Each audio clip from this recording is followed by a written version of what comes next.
हम गुंजन चौधरी मैथिली गुंजन चैनल पर समस्त मिथिलावासी के स्वागत करै छी।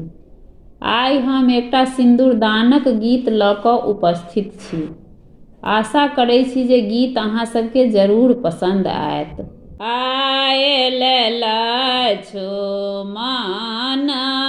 राम तोरे धनुष पुराण, करू सीता सिंदूर दान शोभा घरिया में।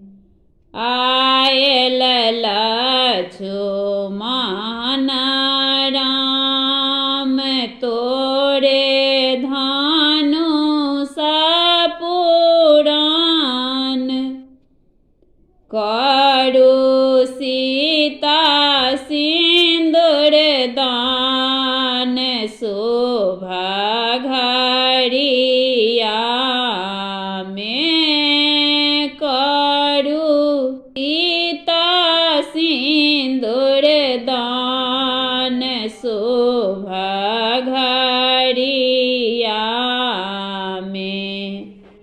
राम जी साली में गमाऊ, सीता घूंघट तनाऊ। राम जी साली में गमाऊ, सीता घूंघट तनाऊ।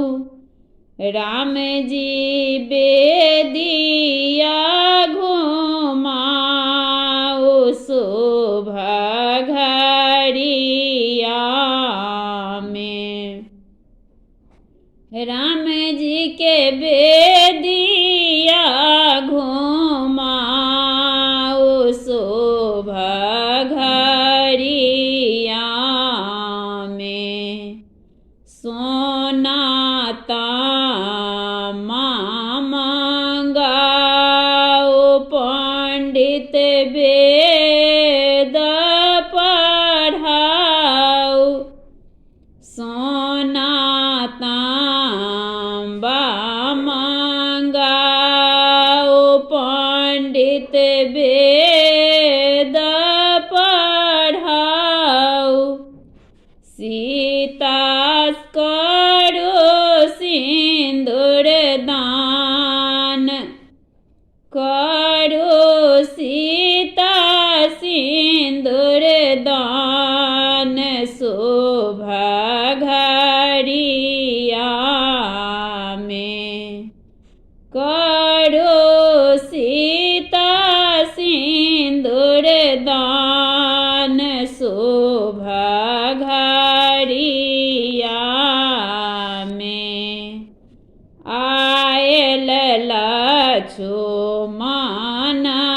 राम तोरे धनुष पुराण, करू सीता सिंदूर दान शोभा